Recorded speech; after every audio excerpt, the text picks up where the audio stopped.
నివారిణి అనే ఒక విత్తనం ఉంది.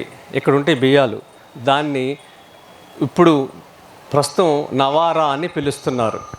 ఈ నవారా బియ్యం వడ్లు ఒలిస్తే బియ్యం ఉంటుంది కదా, బియ్యాన్ని నానబెడితే మొలకొస్తుంది. ఇది ఎక్కడైనా విన్నారా? బియ్యాన్ని నానబెడితే 3 రోజుల్లో మొలకలు వస్తాయి. బియ్యం నుంచి మొలకలు విన్నారా మీరు? అంతేకాదు నూకల నుంచి కూడా మొలకలు వస్తాయి. దాన్ని సగం పగలగొట్టినా ముందు భాగం నుంచి మొలక వస్తుంది. అంటే దాంట్లో ఎంత జీవగుణం ఉంది ఇది అర్థం చేసుకోండి. జీవశక్తి ఎంత ఉందో అర్థం చేసుకోండి.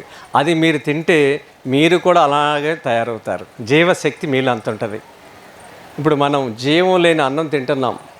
మీరు తినే బియ్యాలు మీ ఇళ్లల్లో ఉంటే ఇంటికి వెళ్ళంగానే ఆ బియ్యాన్ని పారపోసేయండి.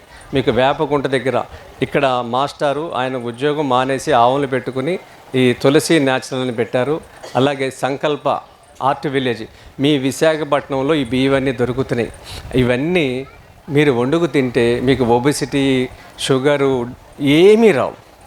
ఎలా వండుకోవాలి, ఎలా నమలాలి, నీళ్ళు ఎప్పుడు తాగాలి అన్నీ చెప్పటాకే ఈ సభల ప్రోగ్రాం. ఇలా మనం ఎవరి మీద ఆధారపడద్దు. తాత ఈ భూమి మీద బతికాడు. తాత వల్ల నాన్న వచ్చాడు, నాన్న వల్ల మనం వచ్చాం, మన వల్ల మన పిల్లలు వచ్చారు.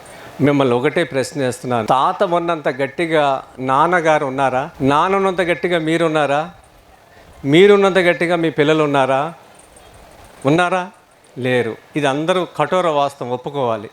మీ మనవడి పరిస్థితి ఏంటి? ఇక్కడ బ్యాంక్ బ్యాలెన్స్లు పెద్దగా ఏం ఉపయోగపడవు. భూమిని చాలా పాడు చేసేసాం మనం. మళ్ళీ నిలబెట్టేది ఆవు పేడతో జీవామృతం తయారు చేసుకునే ఆ సంస్కృతిని మనం నిలబెట్టడానికి ఈ సభల ప్రోగ్రాం. ఇది చేస్తున్న రైతులే వక్తలు. ఇక్కడ ఈ సభల 5 రోజుల ప్రోగ్రాంలో అండి ఎవరైతే చేస్తున్నారో వాళ్ళనే పిలిచి వేదిక మీద మాట్లాడిస్తున్నాం. వీళ్ళంతా సామాన్య ప్రజలండి. వీళ్ళెవరూ రైతులు కాదు. భోజనాన్ని ఎరేసి 5 రోజులు భోజనం తినిపించి మీరు ఇలా పంటలు పండించుకొని తినండి, మీకు భూములు లేకపోతే ఇలాంటి రైతుల దగ్గర కొనుక్కోండి. ఈ 2 విషయాలు చెప్తాకండి. అంటే ఇది పుస్తకాలు ఇస్తే చదివే స్థితిలో లేరండి.